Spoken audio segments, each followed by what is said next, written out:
Meus irmãos, que Jesus abençoe nesse momento especial, onde nos encontramos para nosso estudo da série psicológica. Uma alegria estarmos juntos, um abraço a todos. Hoje, com a Cláudia e o Tiago, para iniciarmos o capítulo 1 do Autodescobrimento. No encontro anterior, a gente viu o prefácio da obra, né? E hoje a gente vai começar com o primeiro item do capítulo, né? Que é o ser real, e o item que a gente vai estudar é complexidade da energia. Bem-vindo, então, Tiago, bem-vinda, Cláudia, para esse momento mágico de sempre, né? Que é estudar essa proposta da benfeitora, que é tão instigante, tão rica para todos nós, né? E começar a trabalhar, então, o capítulo 1 a partir desse item, né? Complexidade da energia, onde ela vai trazer essa dimensão, né? Da nossa natureza, que, de um lado, tem essa dualidade espírito-matéria, mas ela vem complementar com a dimensão do homem trino, né? Espírito, perispírito e matéria. E por que a importância disso? A gente pode começar a pensar, né, que Joana, escreveu Ser Real, começa trazendo essa complexidade energética. Né? Qual é a finalidade dela começar o capítulo com essa questão? Vocês querem começar a trazer a ideia de vocês em relação à proposta da benfeitora? Pode ser. Vamos começar as nossas reflexões. É interessante que a maneira como ela constrói o texto, ela traz as grandes discussões em torno, né, do que a ciência, seja no século XIX, no século XX, impulsionavam sobre a definição do que era o ser. Né? Então, mesmo que ela faça uma síntese muito interessante, é possível a gente compreender aqui um conjunto de imagens, de personagens e propostas que surgiram para a compreensão do que era o ser, a necessidade da continuidade desse aperfeiçoamento quanto à complexidade do que é o ser humano. Ou melhor, a complexidade também do que é o ser. Então, ela, mesmo trazendo, né, esse debate espírito-matéria, ou debate em torno de energia-matéria, mas uma perspectiva que, de alguma forma, foi tendendo e se manteve e se cristalizou muito em torno da materialidade, da compreensão do que nós somos, ela traz uma reflexão importante sobre, ainda assim, permaneceram acontecendo eventos, fenômenos, e que falam sobre fatos da vida. Né? Eles trazem elementos que fazem parte da existência humana e que houve muita dificuldade para a assimilação desses fenômenos, como ainda hoje ainda existe. Né? Eu me recordo, por exemplo, aquele livro famoso do Gustave Fournois, em que ele fez o estudo daquela médium da Ellen Smith, e no texto do livro você vê que ele vai tentando sustentar uma perspectiva de que é arraigada em torno do conhecimento que você tinha à época sobre a psique, né? E que já se desdobra para um campo mais psíquico, mas é um campo do psíquico que ainda não consegue permitir a possibilidade da existência do ente ou do ser para além da matéria. Então, eu lembro que, lendo o livro dele, ele vai tentando construir um discurso, vai tentando modelar a expressão de que o fenômeno mediúnico por essa médium, o que ela trazia, os relatos que ela trazia, né, os espíritos manifestavam por ela, ele era muito descrente, mas muito arraigado a um corpo teórico e que tinha o seu valor à época, mas que constrangeu a perspectiva que ela traz agora no capítulo. Temos que ampliar, agregar valor sobre a condição de nós, espíritos eternos. Né? Olá, pessoal, tudo bem? Um prazer estar aqui com vocês. Sempre é um prazer. Né? O que o Tiago vem falando é o que a gente ultimamente vem trabalhando mais detidamente, né? Sobre o que se chama experiências anômalas, e que sempre aconteceram na humanidade. Né? Se a gente buscar relatos bisavó, né, dos nossos antepassados. A gente sempre vai escutar algum causo, né, trazendo uma dessas experiências, né? E essas experiências, elas demonstram essa mente do espírito, né, que não está ligada ao tempo, não está ligada ao espaço, né? Ela é algo adimensional. Muitas vezes a gente vê nos sonhos premonitórios, né, que o tempo cronológico não existe, mas o kairótico, né, a mente vai e consegue abarcar. Jung trabalhou muito isso, né, através do desdobramento do inconsciente, onde ele descobre o inconsciente coletivo. Mas o que a mentora vem trazendo aqui é que todos esses fenômenos que permaneceram sob suspeição, né, ela coloca assim, fazem parte desse ente, como Tiago trouxe, né? Isso tudo pertence a nós, né? E é interessante quando ela começa a falar dessa complexidade da energia, porque essa energia sutil, né, essa energia, matéria é a energia, mas é condensada, né? Então, as diferenciações de energia, né? Ela traz as complexidades, né? A sutilidade até chegar na matéria condensada do corpo físico, né? E é bonito quando ela traz isso para a gente, né? Porque ela testifica, né? Ela coloca na mesa tudo isso que é absolutamente normal, né? Ele pode não ser corriqueiro, mas ele é absolutamente normal. E quanto esse exercício de olhar para esses eventos, de olhar ao redor, de derrubar fronteiras, né, de derrubar paredes que aprisionam, fazem a gente entender e aprofundar essa complexidade do ser real, né, do psiquismo, né, para além fronteiras, né. E ela coloca aqui esse conjunto eletrônico regido pela consciência, né? Então, esses elétrons, a física quântica fala muito disso, né? Dessa qualidade subatômica, né? A onda, né? O pensamento em onda. E ela coloca que essa energia, essa consciência, que é a condutora, né? Qual é a consciência do espírito imortal, né? E é isso que permeia tudo, né? Esse espírito imortal que há fronteiras, né? Ele é adimensional, né? Ele está ao longo do tempo, é ele que constitui esse ser real.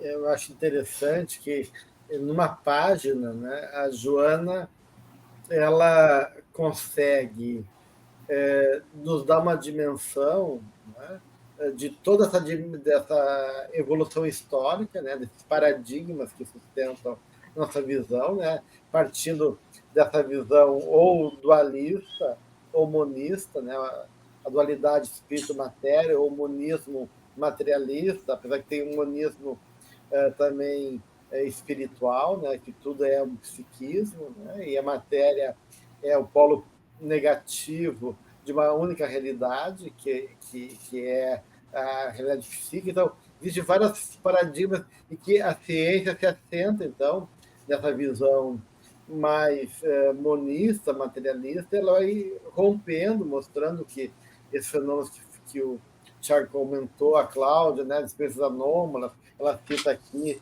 né, vários, né, desdobramentos, sonhos premonitórios, tecnologia da passada, nos tira dessa acomodação, dessa ilusão, de uma visão estreita e reducionista, que a gente falava no encontro anterior. E nos lança, então, para uma dimensão muito mais complexa, de um nível de realidade, né? E onde ela trabalha então, essa visão espírita, né? Que é essa visão trina, domitrino, espírito, matéria e perispírito, para poder, de uma certa maneira, começar uma compreensão dinâmica da vida psíquica. Então, nessa primeira página, ela já abre o capítulo nos ajudando a entender os processos psicossomáticos, né? Porque ela vai trabalhar justamente a seguir, ou seja, como é que se dá, né, o intercâmbio e a comunicação dessas várias esferas de realidade, desde a mais densa, que é o corpo físico, até a mais sutil, que é o espírito, passando por esse corpo sutil intermediário que é o perispírito. E aí ela vai dizer que tudo isso, toda essa dinâmica, é autorregulada pela consciência, ou seja, pela mente, que é o espírito, que a Cláudia acabou de citar. Então, ela está nos apresentando, nessa visão trina, né, como a gente pode começar a pensar a dinâmica da nossa realidade, né? E como é que ela pode se dar nas várias possibilidades do ser, quanto expressão de si mesmo, na relação com a vida, enquanto uma inteligência que movimenta essas energias, tanto positivamente como de maneira desorganizada e enfermiça em alguns momentos. Então, eu achei muito legal assim, esse primeiro momento, né, dela apresentar essa gênese do processo da vida a partir dessas várias realidades energéticas, onde essa consciência está regendo e movimentando uma série de experiências significativas. Eu até, recuperando algumas leituras para esse nosso encontro, eu resgatei um livro que eu tenho aqui do filósofo John Searle, e é um filósofo importante para nós, porque ele traz reflexões em torno do que é esse conceito consciência. E tem um trecho desse livro em que ele fala o seguinte, e olha que importante isso, e pega o fio dessa citação que o Albert Einstein, que Jona traz, e também essas consolidações que estamos trazendo em torno desse conceito. Ele fala assim: por agora, o maior problema é esse. Temos uma série de imagens de nós mesmos provenientes do sentido comum, enquanto seres humanos, que é muito difícil de harmonizar com a nossa total concepção científica do mundo físico.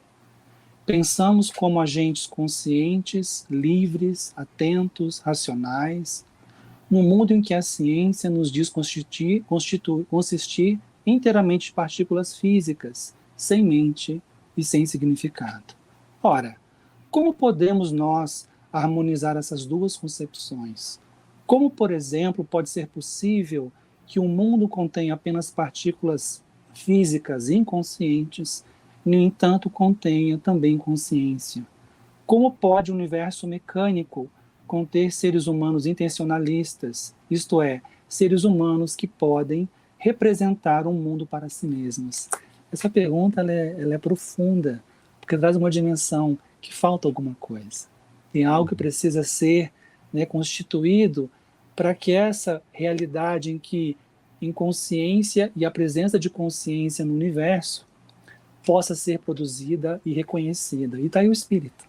E a Jona vai trazer essa dimensão, né? Consciência que conduz esse processo pré-existe e é sobrevivente em torno desse ser que nós chamamos de self, chamamos de espírito, de si mesmo, né? E um espírito imortal. E que ela traz a ideia do divino em nós, do Deus em nós, né? Então,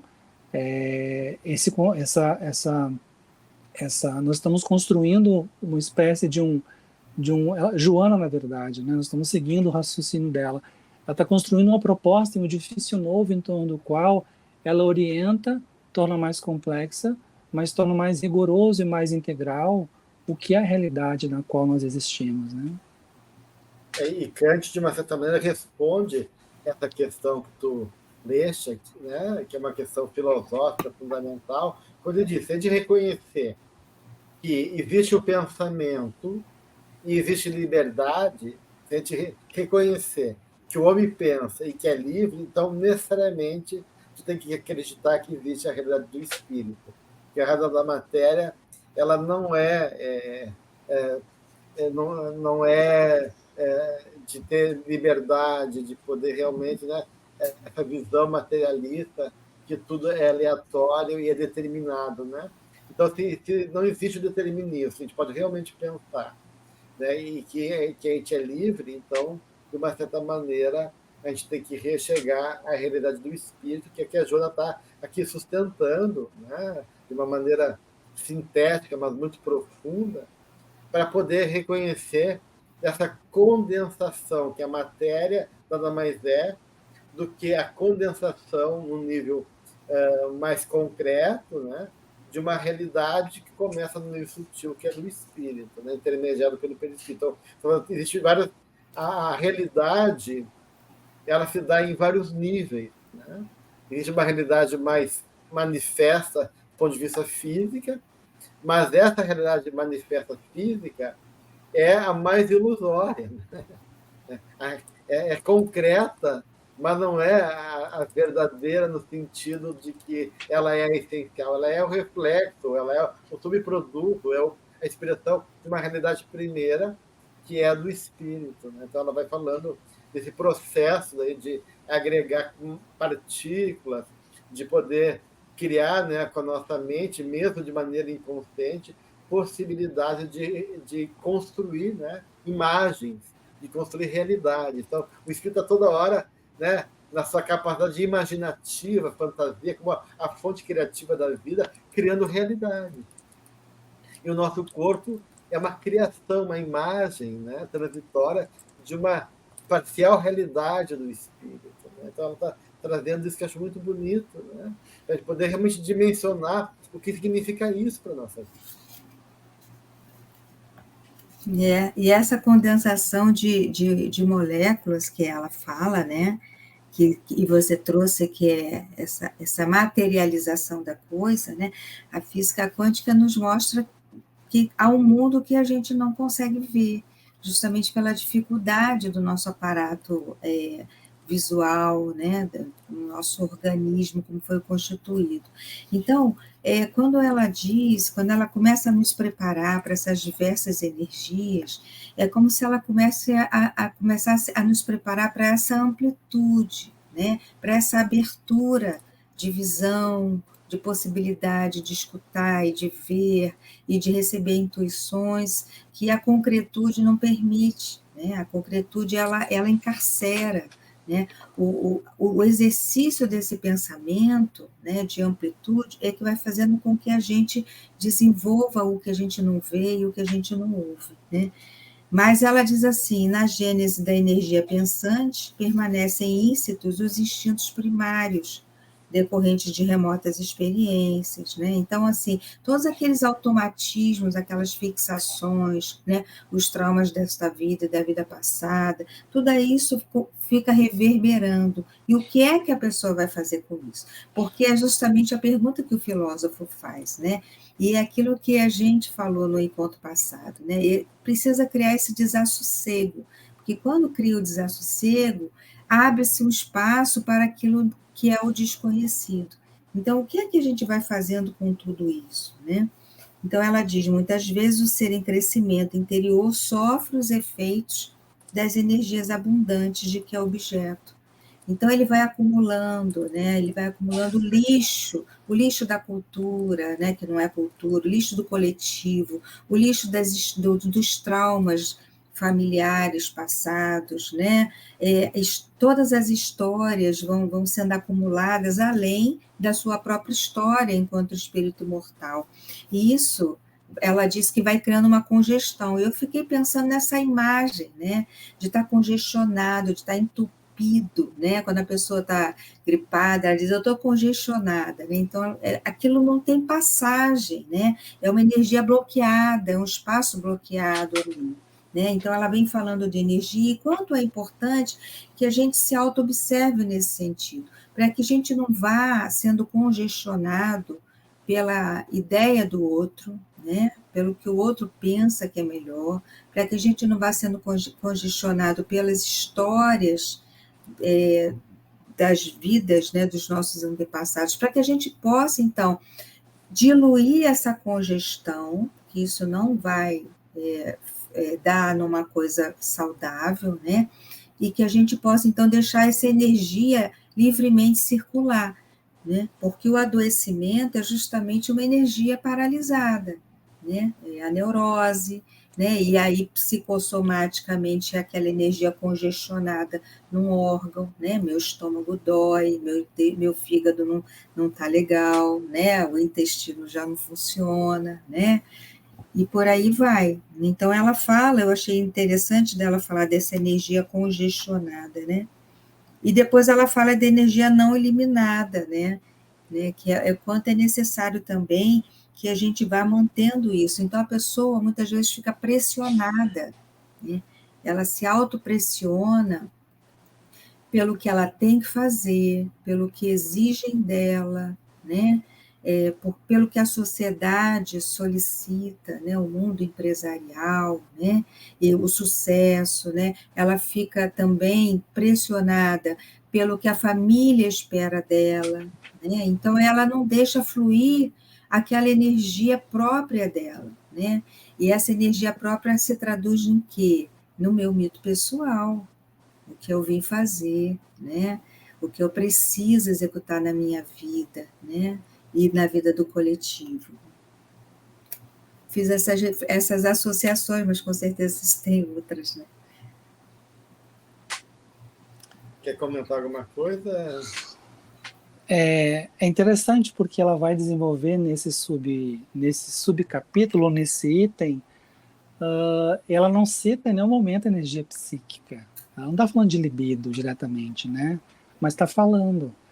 E parece que ela escolhe justamente uma linguagem, até para o leitor, talvez mais leigo, conseguir compreender o fluxo das ideias que ela está trazendo. Então, a metáfora, né, de um fluxo, de um oceano, né, com imagens, com afetos, com memórias, né, com emoções, com traumas, com dores, ele é uma representação muito, muito interessante sobre a nossa história espiritual e como nós vamos gravando esses elementos, né? E como disse muito bem a Cláudia, existem momentos em que certas experiências, certas experiências no presente dessa encarnação, outras que permanecem ainda muito de difícil manejo para nós, elas se revelam como algo que interrompe um fluxo que a vida deseja que a gente realize. É como se a alma está sempre em um movimento, num estuar, num impulso, para que esse fluxo permaneça, um fluxo de realização do espírito, né? Então, é interessante que tem uma passagem no Evangelho de Mateus, que lá no Evangelho segundo o Espiritismo é intitulado do sacrifício mais agradável a Deus, que é uma passagem que Jesus está contemplando, né, a população levando suas ofertas ao altar, né, em Jerusalém. Ele diz assim: quando você for lá depositar a tua oferenda no altar, lembra, e se você se lembrar de que você tem algum irmão, tem alguma coisa contra você, deixa de lado essa dádiva, essa oferta, do lado do altar, e vai primeiro se reconciliar com seu irmão. Existe aqui uma expressão psicológica muito profunda, que todos nós, e espíritas também, né, nós desejamos que a gente seja mais feliz, a gente deseja ser mais equilibrado, mais consciente, mais lúcido, mais pacífico, desejamos que as bem-aventuranças se realizem em nós. Mas essas camadas mais profundas e que desenvolvem o espírito reivindicam que a gente olhe para aquilo que não está bem. Então, o irmão que está fora contra nós é também uma representação das imagens e dos problemas que existem dentro da gente com os quais nós não queremos nos relacionar. Então, eu quero tanto que a minha alma se desenvolva, mas para isso, para você ofertar o seu amor ao seu self, ao seu espírito, você precisa ter a coragem de ir ao encontro com esses adversários interiores que possuem e que habitam você. Então, sem essa reconciliação, não tem individuação, não tem realização. Né? Acho que tudo isso que estão falando, né, Cláudia, Thiago, muito rico, né?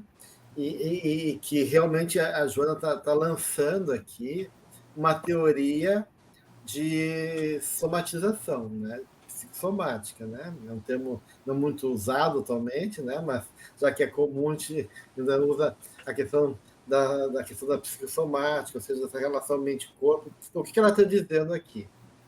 Que existe uma comunicação, né? Uma comunicação que as coisas não são separadas. Espírito e matéria não é nada separado, não existe como separar espírito de matéria. São coisas distintas, mas inseparáveis. E que a matéria é a forma como o espírito ganha imagem, ganha corpo. né? Naquela proposta de André Luiz, né? Que a vida é o espelho da alma. Ou seja, a matéria reflete a nossa realidade mental. Ou seja, a matéria é um reflexo do espírito. Ela está dizendo isso aqui, e que, independente da consciência, da nossa lucidez, essa comunicação vai acontecer. Né? Ou seja, essa permuta, esse movimento energético está acontecendo. Há uma troca de energias, né? E a matéria é dinâmica, o fluxo da vida é dinâmico, e dessa dinamicidade, então, a realidade vai se constituindo. E aí, muito além, muito aquém, na verdade, dessa questão que o Tiago está falando, que é uma questão mais refinada, né? Dessa dimensão da reconciliação com a sua consciência e consigo mesmo, com o seu passado, há uma dimensão ainda anterior, que é vencer a matéria. Que o espírito está sendo despertado numa força brutal, que são os impulsos, o instinto. Que tudo que vem de Deus é muito exuberante. Né? Então, os instintos são forças organizadoras. E, de uma certa maneira, no primeiro momento, a gente é conduzido por essas forças instintivas, né, que nos orientam, mas, com o tempo, a gente tem que ser dono de nós mesmos e vencer os impulsos e dar direção a esses impulsos. Então, ela está dizendo que é uma luta. Chega um momento que esses impulsos são desafiantes para a alma, né, para o espírito, e, de uma certa maneira, então, permanece, ela diz isso, né? Até vou ler aqui, que eu acho bem interessante, na página 14, no meio da página, diz assim: na gênese da energia pensante, permanecem íncitos os instintos primários decorrentes das remotas experiências que se exteriorizaram na área da razão, como impulsos e tendências, fixações automatistas e perturbadoras, necessitando de canalização disciplinadora, de modo a torná-los sentimentos que o raciocínio conduzirá sem danos nem perturbação. Ou seja, é o processo de transformar impulso em sensações, sensações em emoções, emoções em sentimentos. E que começa a dar valor, sentimento dando valor à experiência, determinando o ser ético e estético que nós somos, superando então a matéria, né? Trazendo o homem da cultura, o homem que pensa, que daí constrói a ética, os valores, que é o sentimento que determina. Então, todo esse processo aqui envolve um desafio tremendo do ponto de vista energético. Então, a gente está falando de duas tendências energéticas, do ponto de vista da dinâmica da energia, que, de uma certa maneira, se reflete nas escolas que trabalham a noção de somatização. A escola de Chicago, americana, que diz que o homem, que o corpo simboliza, o corpo simbólico, então que o corpo conta uma história, que a nossa energia vai percorrer um caminho que tem um significado simbólico, determinando na doença, no sintoma, algo que faz sentido e que simboliza alguma coisa emocional. E a escola de Paris, que diz que o corpo não simboliza, que o corpo é um corpo de como se fosse um amortecedor. Então, o corpo amortece os conflitos emocionais não digeridos. Então, o que o corpo, para nós não enlouquecer, o corpo enlouquece para nós. Então, a escola de Paris diz que, como a energia não pode ser humanizada, quando há um conflito, uma incapacidade de maturidade, essa energia regride e se acumula no físico. Né? Então, a gente tem tanto uma dimensão compensatória aí, né, da energia, né, como uma dimensão simbólica, né, que a energia vai refletir um significado. E que, de uma certa maneira, é sintetizado aí nessa proposta da Joana, né, quando ela fala que a energia pode tanto congestionar, né, ter um excesso, um acúmulo, que a gente não sabe utilizar, não sabe direcionar, e por não saber, esse excesso de energia acaba sendo responsável por desorganização, né, por cargas emocionais, por estados conflitivos, ou a inibição da energia, ou seja, quando a gente reprime energia, inibe, tenta, né, evitar, tenta né, dissociar, e essa inibição, né, vai ter consequência também, porque daí de uma certa maneira que tu inibe, né, e reprime, isso vai se acumular em alguma parte nossa, né? Tanto do ponto de vista físico como também emocional. Então, ela vai falar desse exercício, desse homem complexo, em conflito, que nós somos ainda, né? Divididos, ainda tomando consciência, ainda não donos de nós mesmos, e como a doença, então, é esse diálogo, né? E os sintomas, e toda a questão dessa historicidade que o corpo conta e das questões que a gente não sabe lidar ainda, ou que reflete conflitos mal trabalhados. Então, eu acho bonito que, a partir de dois elementos, da teoria de congestão e de inibição, ela cria toda uma teoria riquíssima de como essa comunicação vai se dando entre a consciência e a matéria, gerando, então, as várias enfermidades e conflitos que se manifestam na matéria, ou seja, no corpo físico. Uhum. Eu posso citar, eu tenho uma história, até para aqueles que vão nos ouvir e estão nos vendo, em torno desse processo de como é difícil, diante do corte que a ética e a cultura trazem, né, de que nós precisamos agora trabalhar com dimensões diversas da nossa realidade.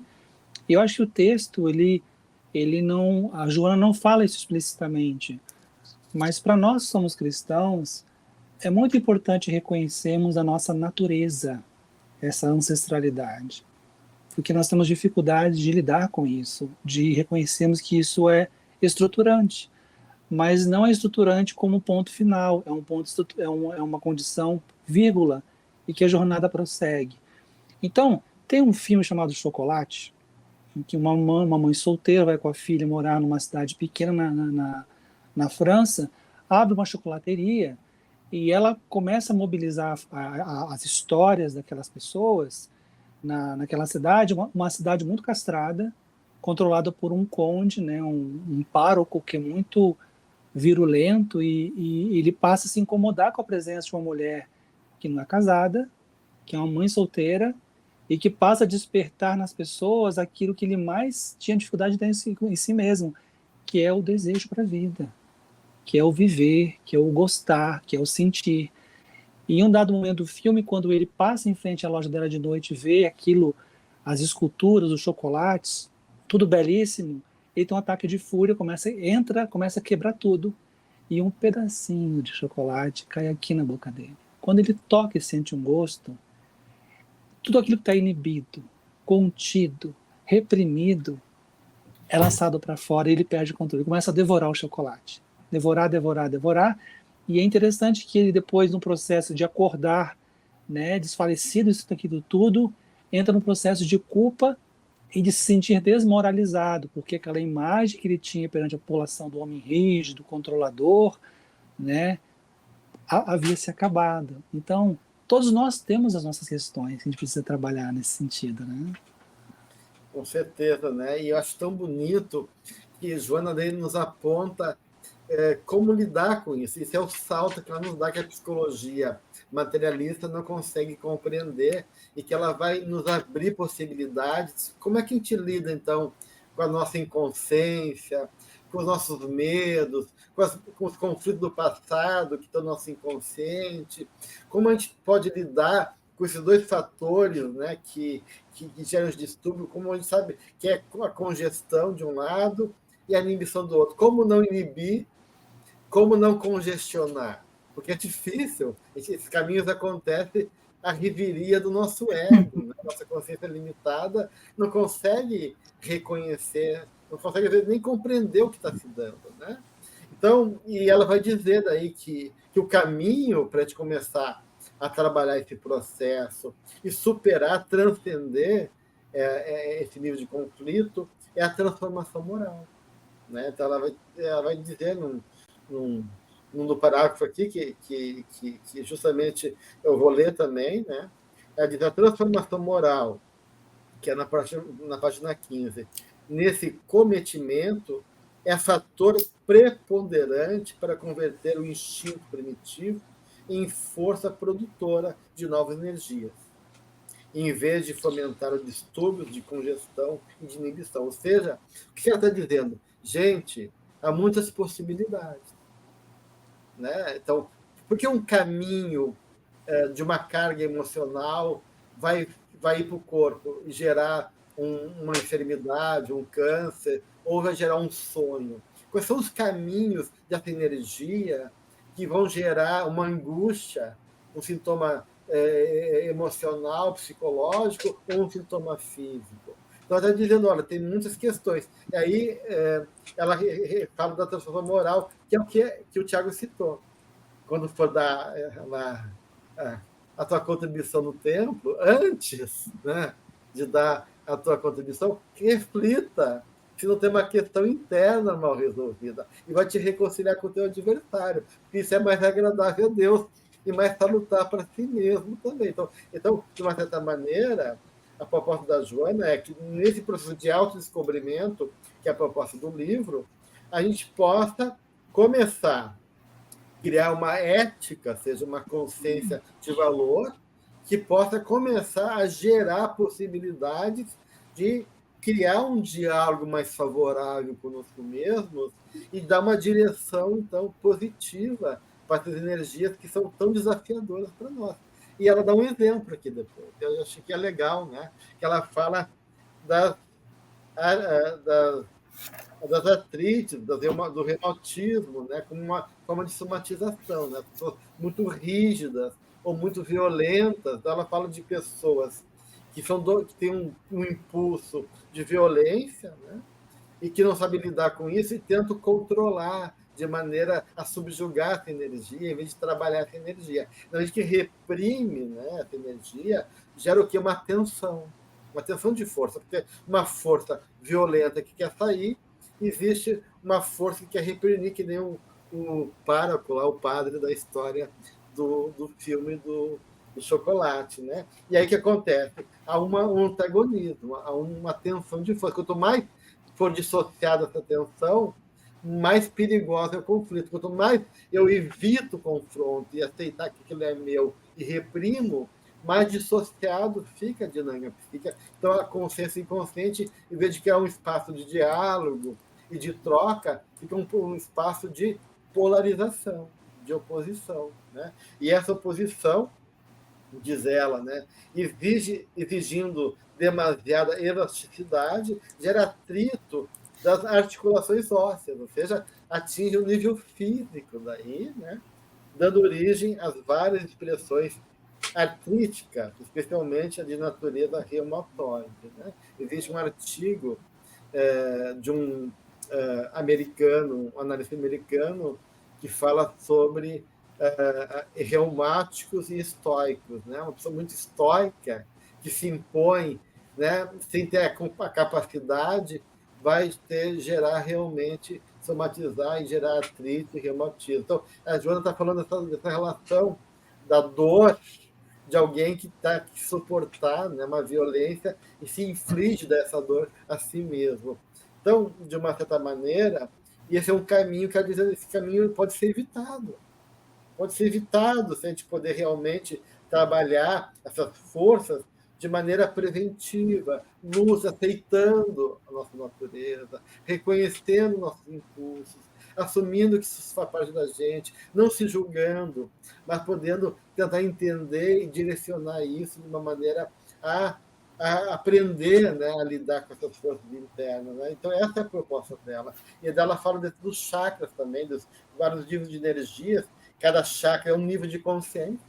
Né? Cada chakra representa um nível, um universo de forças, né? E cada chakra está representando então, nível mais inferior e superior, e cada chakra, como sendo um nível de energia, pode ser um condutor dessas forças em prol do nosso autoconhecimento e de transformação também, tanto espiritual como emocional. O que você fala, Gelson, agora dos chakras e antes, quando você fala da articulação, né, é da falta de flexibilidade. Né? E essa falta de flexibilidade, ela simboliza a não integração, que é o que você trouxe, né? O diálogo de um lado com o outro, né? A integração.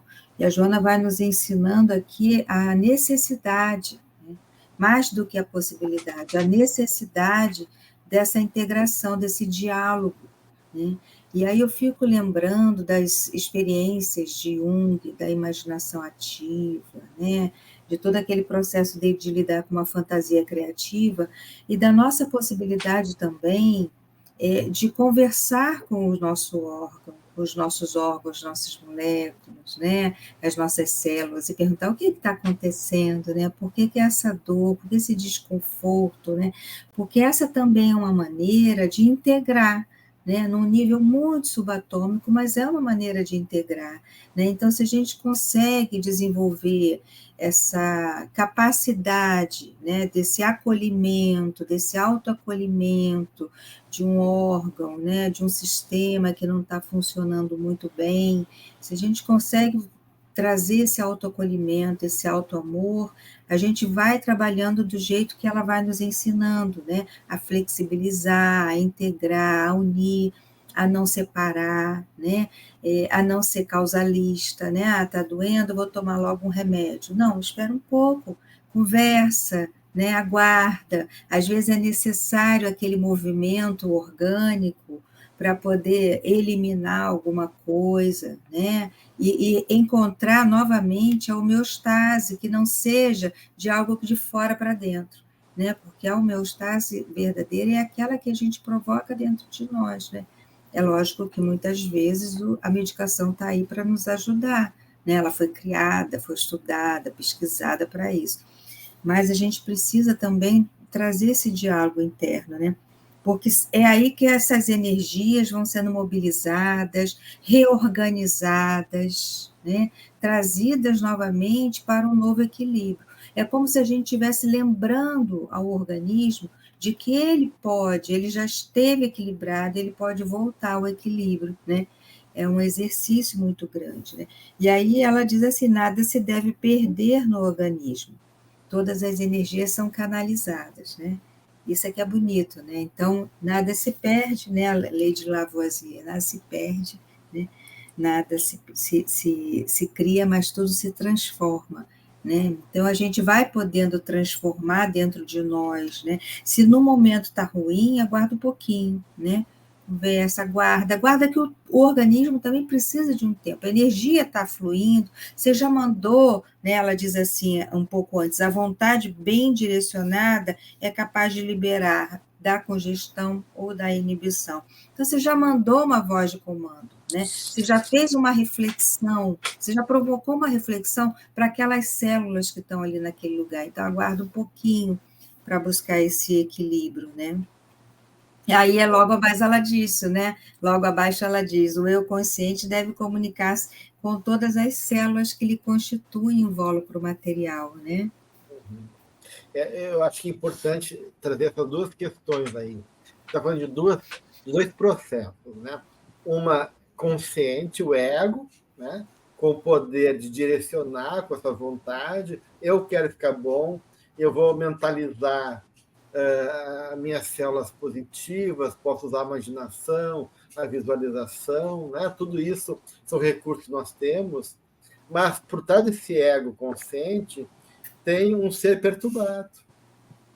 Então não adianta, tem gente que diz assim, eu vou espremer meu cérebro, vou pensar, eu vou ganhar $1 milhão. Não é assim. O segredo, né? Aquela época do livro Então, O Segredo. porque a lei da sintonia, da atração, é uma lei de harmonia, porque tudo concorre para a beleza, para a harmonia, né? Então, de uma certa maneira, a gente vê isso no consultório. A pessoa ela tem uma ansiedade egóica, controladora, e quer dizer, não quero, mas internamente ela diz, não quero. E não consegue entender o não quero. Então, a gente acaba criando armadilhas para nós mesmos, a gente cair. Então, a complexidade é muito importante. Por isso que eu acho importante reforçar, né, Cláudia, que acima de um ego direcionador e determinador, né, da energia, tem que ter esse ego dialogador, que tu falava, né, de poder realmente compreender. Se eu não realmente sentar com as várias partes minhas, não adianta dizer eu quero ficar saudável. porque tem um outro que diz, eu não quero aquela base. E talvez esse diz para mim, eu não quero, seja mais forte do que eu quero, né? Porque é daquela velha história, quanto mais eu rezo, mais assombração aparece. Ou seja, né? Não adianta eu querer fugir com um pensamento apenas mecânico, dizer, eu quero... Não, eu tenho que fazer um trabalho realmente de autoconhecimento, de acolhimento, de aceitação, de compaixão comigo mesmo, para que daí, a partir disso, eu possa realmente, né, direcionar e fazer exercícios que sejam práticas eficazes, né, em favor do meu processo. Precisa desejar de fato, né? Buscar o desejo, né? E ele está muito encoberto pelo ganho secundário, e a gente sabe muito o que acontece, né? O ganho secundário de não sair daquele lugar, né? De continuar naquele lugar, mesmo que seja inconsciente para a pessoa, né? Mas ela está ali naquela função de ganho secundário. Estava aqui ouvindo vocês, né? E eu fico pensando, existe um livro muito bonito chamado A Montanha da Alma, do Gao Xingjian, e é uma metáfora muito bonita, não só sobre a China, mas sobre o que é a alma, o que é essa montanha, o que é dinâmica, que está em construção e está em elaboração. E é interessante que quando a gente pensa em montanha, a gente pensa numa base. E a maior dificuldade que temos em relação a essa proposta que Joana faz, de conversar consigo ou trabalhar suas imperfeições morais, as suas dificuldades, as suas dores, e tentar um contato e um diálogo com isso, às vezes dói muito e demanda tempo, mas é necessário um movimento de coragem, de reconhecer de fato qual é a base da qual estamos partindo. E o reconhecimento a partir da humildade de quem somos de verdade quebra muitas fantasias, expõe os nossos medos, retira as nossas certezas. Então, é um ambiente psicológico, né, quando a gente se permite isso, de uma insegurança sobre o que vai vir nesse processo. Né? Quebram-se, né, afastam-se fantasias, e muitas delas consolidadas no curso de muitas vidas, às vezes. Então, quando a gente pensa na sequência dos capítulos, por exemplo, do Evangelho segundo o Espiritismo, a sequência é muito feliz. A primeira bem-aventurança é como se fosse a base, humildade. Seja humilde consigo. Né? Reconheça o patamar que você se encontra para você começar a sua jornada. É quase um despir-se dessas ilusões, de falsas verdades. E daí ele começa a ser simples consigo, ser brando consigo, não se punir, não se ferir, não se julgar, né? Essa psique cristã esculpida em milênios, né? De culpa, um martirológio que sofrer precisa ser um sofrer em si próprio, e a gente entende que isso não faz sentido hoje.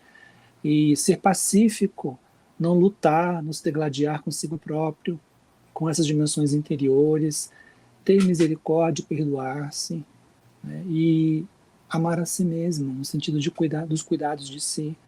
Perceba que é uma trajetória muito interessante, como um processo quase de fato terapêutico, de como entrarmos em contato com nossa intimidade. Isto é, esse nosso escalar desta montanha que tem cenários, tem memórias, tem sombras, mas tem possibilidade de como e de luz, né? Então, que a gente possa refletir nesse chamamento de sermos capazes de nos acolhermos mais, com mais amor, mais respeito, mais humildade. Sem um começo da humildade, não há como fazer essa jornada, né? É por isso que quando a Cláudia citou a imaginação ativa, e que a Joana então nos dá então realmente uma proposta prática, né? Ela vai falar então que a doença é fruto desse conflito, dessa tensão, né? Esse choque entre a mente e o comportamento, né? E ela propõe então essa conversa, mas ela propõe justamente que essa conversa seja a partir de uma postura necessária. Ela diz conversar terna e bondosamente, olha só, né? Sem julgamento, sem controle, né? Ou seja, vamos realmente nessa postura estar aberto a me reconhecer de maneira terna e bondosamente, conversar com as imperfeições morais. Né? E aí ela vai, né, envolver em vibrações de amor, estimular os órgãos com deficiência de funcionamento, ou as perturbações enfermiças, né? E assim tu vai num caminho de reconciliação, de integração, de consciência desse ser amoroso, né? Desse apaziguamento comigo mesmo, né? Que é uma atitude de compreensão, né? E dizer, puxa, eu tô perdido, estou meio desencontrado, não sei como agir, né? Para como eu sou atrapalhado, né? Deixa eu olhar para isso, né? Deixa eu olhar para isso, deixa eu entender. E eu quero não ser mais atrapalhado, né? Eu quero ver caminhos, né? Eu não sei como ainda, mas, né? Eu quero. Eu estou querendo fazer esse movimento aqui, né? Então, eu estou olhando para mim, para essa parte minha atrapalhada, e dizer, vamos tentar, né? Ver de outra maneira. Por que tu quer ir dessa maneira, né? Eu estou vendo que tu queira seja honesto e verdadeiro, mas a forma não é legal, né? Então eu consigo entender que há um sentido aí nessa tua busca, mas é de um jeito que machuca, que ilude. Então vamos tentar olhar melhor para isso. Então é realmente uma atitude de se autodescobrir, né? E reconhecer nesse movimento, né? Algo porque às vezes a gente nega daí o desejo e a necessidade, e às vezes o problema não é o desejo e a necessidade, mas a forma como a gente se coloca nesse processo, né? E a gente acusa daí a nós mesmos de ter essa necessidade, mas não compreende que tem um sentido simbólico aí, né? Tem uma necessidade de que algo em mim morra, tem uma fantasia de morte, né? De suicídio. Não, é uma fantasia. E isso tem um sentido, mas não quer dizer que eu tenho que ser literal. Mas tem uma parte de mim que é insuportável, que é me livrar de uma dor. Eu não sei como fazer isso. Então, eu vou começar a compreender esse processo e ver nessa intenção não algo de fuga da vida, nem algo de literalizar, mas algo que eu tenho que reconhecer, que em mim precisa ser escutado, né? Para que eu possa encontrar realmente um caminho favorável. Então, eu acho bem interessante, né? E reconhecer que também, como diz a Joana, há um eu superior, né? Há um eu, há uma potência divina, há uma força, né, autorreguladora de nós, está sempre em movimento, buscando novas possibilidades, né? Que se eu realmente me associar, né, à minha essência, né, divina, né, e ter essa atitude amorosa, eu vou poder realmente criar um campo transformador favorável, né? Não que seja fácil isso, mas há um caminho, é um caminho possível, né? Quando eu vou voltar um pouquinho e sobre a fala do Tiago, quando ele fala desse caminho, né, que simbólico aí das bem-aventuranças, passo a passo terapêutico, né? E aí muitas vezes para chegar nesse sopé aí, né, essa base, né, da montanha, é precisa doença, né? Porque a doença é a revelação dessa desconexão total, né? E aí a doença, muitas vezes, ela serve como a possibilidade da pessoa, então, despertar e assumir uma nova postura, né? Diante da vida, qualquer que seja o desenrolar daquela enfermidade, né? Então, é importante que venha isso, né? Porque nesse ponto há uma total inconsciência, há um automatismo diante da vida, né? Um deixar acontecer, né? Todos os dias iguais, né? Quer dizer, então é necessário vir, né? Para que possa surgir consciência, né? Eu acho que a gente tem uma tendência ocidental, né, de ver a doença e não ver o doente, né? Que a doença não existe, existe nós. Porque a doença já é uma tentativa de solução, né? A doença é a culpada, né? Mas, na verdade, a doença já é um reflexo de um processo, às vezes é uma obra de arte, e no sintoma já há uma tentativa de saída, mesmo que frustrada. enquanto que o equívoco está lá, né? Não na doença. O equívoco está lá na atitude, na inconstância, na teimosia de agir de maneira equivocada, na não compreensão, né? E a doença é apenas esse diálogo, dizendo, olha, tu está em sofrimento, né? Mas eu estou tentando... Então, o sintoma, muitas vezes, aponta um caminho, né? E a gente culpa o sintoma e a doença, mas ela é realmente aquela atitude amiga de poder tentar reverter já o movimento em favor de uma nova possibilidade. A doença ela denuncia alguma coisa, né? Mas ela é o final, meio que o final da linha. E nesse parágrafo que você estava lendo, no final tem assim, tudo isso, né? Todas essas técnicas possíveis, né, de conversa, de estimular, são métodos de comando da energia espiritual do eu superior, que vão interferir nas complexidades da força, do perispírito e da matéria, né? Que mantém o perispírito e a matéria. E tudo isso pode alterar a melhor movimentação. Então, quando a gente estava falando agora, eu fiquei pensando, nossa, olha o caminho, né? O caminho vai do sutil ao denso, que é a doença concretizada. A doença se estabelece, né? A enfermidade se estabelece, e a possibilidade de fazer o caminho contrário, né? A doença, se comunicar com o perispírito, com o espírito imortal e dizer, para que isso, né? Vamos simbolizar o que isso está querendo dizer. Achei tão interessante essa imagem que eu fiz, né? De retroagir, ir até o espírito imortal, que bebe, né, da fonte cósmica, né, universal, divina, e poder aurir informações e efeitos salutares, né? Porque aí pode fazer o caminho de volta, e nesse diálogo todo, quem sabe, né? Aquela enfermidade ser revertida, né? É importante salientar, agregando um valor que vocês estão trazendo, que nos parágrafos finais, né, em que a Joana vai finalizando esse item, ela traz interessante um movimento em que o sofrimento ele é uma condição e que leva, a algum momento, leva ao despertar, né? Leva a uma condição que às vezes só é insuportável.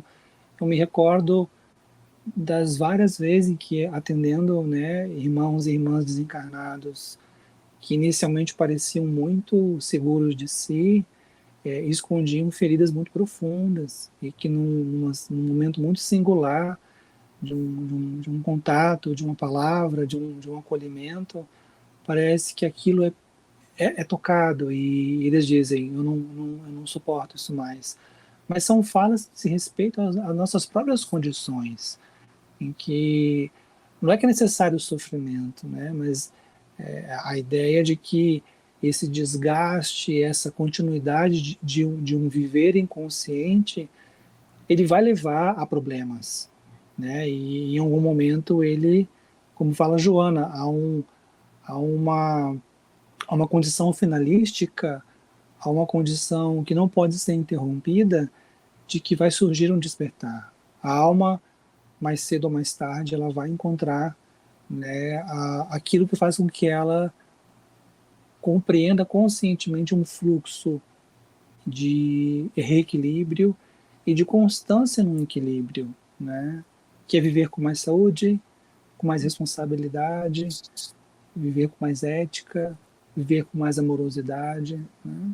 Que eu acho que é o objetivo da vida, de uma forma ou de outra, né? Sentido último, né? Com certeza, ela vai falar duas coisas, né, Tiago? Que tudo isso vai gerar uma conscientização do ser, né? Que leva a um conhecimento profundo e a possibilidade de poder também encontrar um campo criativo, né? E de realização nova. E, de uma certa maneira, existe um tropismo, né, divino, ou seja, existe uma força autorreguladora, autocurativa dentro de nós, que força novos caminhos. Então, a doença, muitas vezes, o sintoma é forçar novos caminhos. O meu de Peixotinho, né, que tinha essa capacidade de materialização maravilhosa, mas muito delicada, e ele tinha uma dor de cabeça crônica. Né? Então, parece que tinha 2 amigos na vida dele para cuidar desse processo tão delicado, tão difícil, que um era dor de cabeça, e outra era a esposa, uma alma sublime que vem como companheira dele, para meio que dar um suporte emocional e dar uma chamada de atenção dele, porque ela que dava limite para ele em vários momentos. Então, tu vê, né? A gente tem a dor de cabeça e essa pessoa que vem com ele com forma, né, de criar um campo regulador aí necessário à missão dele. Né?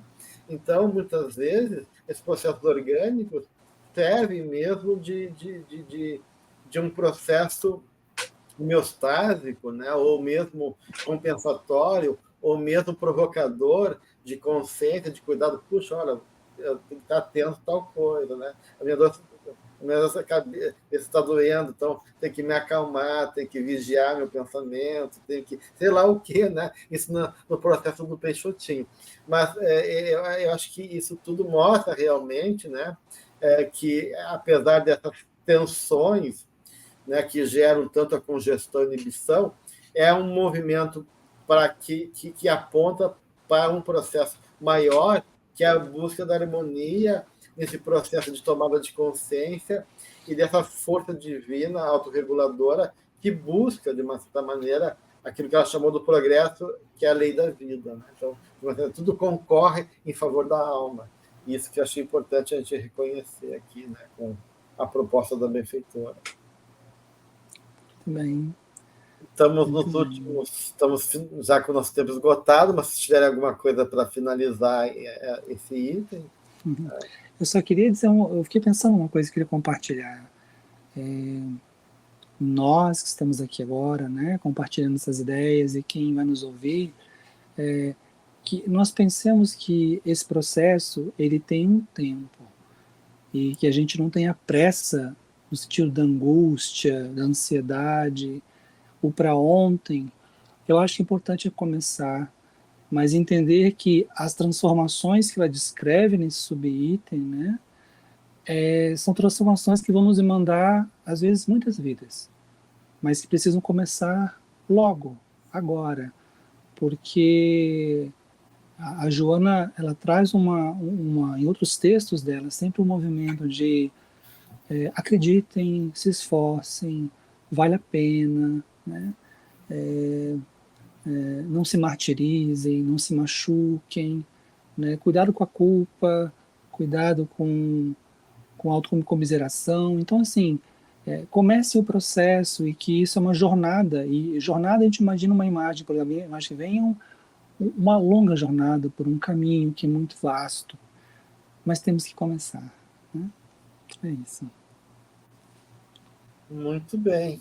Então, semana que vem, no próximo encontro nosso, é a continuação do capítulo 1, com o item Interação Espírito-Matéria. A gente vê o quanto é complexo e rico, né? E a gente convida a todos a permanecer, então, conosco nesse estudo maravilhoso que a benfeitora nos oferece.